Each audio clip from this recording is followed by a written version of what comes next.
I don't know. It's like when I see the cops, I don't feel protected. I feel like on their car it says protect and serve, Yeah. but I don't feel that. I don't feel like they're protecting me or serving me. I feel like they're gonna like harass me or mess with me. That should be the logo on their car to harass and fuck with you.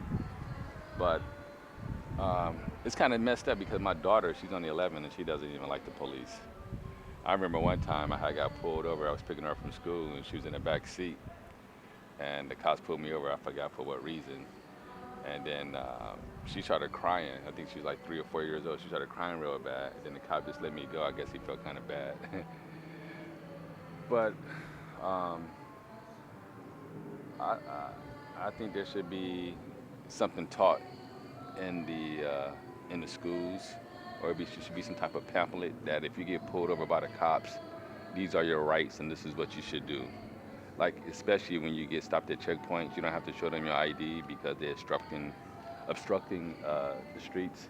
So there's different things and different laws that we need to know as as what is it I want to say Citizens. as citizens and civilians that we should know so that when we get pulled over, that we know those simple rights. It should be some like 12 commandments. These are things you need to know when you get put over by the cops to protect yourself and also to protect them. But okay, I remember one time I got put over by the cops. It was in Van Nuys. They pulled us over. I was with my friends, and they were kind of like, what is it called when when they pull you over and they suspect you doing something? Yeah, well, yeah, racial profiling. Yeah, that's what it is, racial profiling. And it was clearly that they were doing that. So I got the guy's name and his badge number. And when I got home, I called the police station. And I told him what happened. And then the sergeant came out to my house the same night, which was strange, and talked to me about, hey, tell me what happened. So evidently these cops have done this in the past.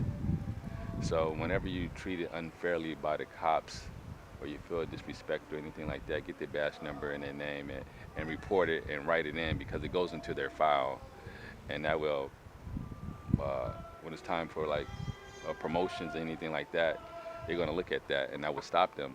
And also, if they happen to do something like that again to another person, it's in their profile. Because I remember when I got pulled over in Van Nuys a couple of years later, they had called me again and said those same cops uh, had did the same thing, so it was in their file, and which I think is a good thing to do to protect yourself. Hope that makes sense because I feel like I'm just rambling along. My thoughts are going everywhere. But No, yeah, no, that makes perfect sense. but yeah, so yeah, I think that's the most important thing to do is that when you're disrespected or you feel you're threatened by the cops and they did you wrong, get their badge number, uh, write a letter Mm-hmm. to the police station, to the superior, so that it can go into their record. And everybody do that, and then you can see a pattern that this is something that they do very often. A lot of times we get very lazy. I'm not going to do anything. I'm not going to write. And then when you don't, then they're not accountable. 'Cause just like when you at job and you do something wrong, they write you up and they go in your file. They're trying to get that promotion and say, oh well, 6 months ago this happened, or 8 months ago this happened. The same thing for the cops, and Yeah. that goes for anybody.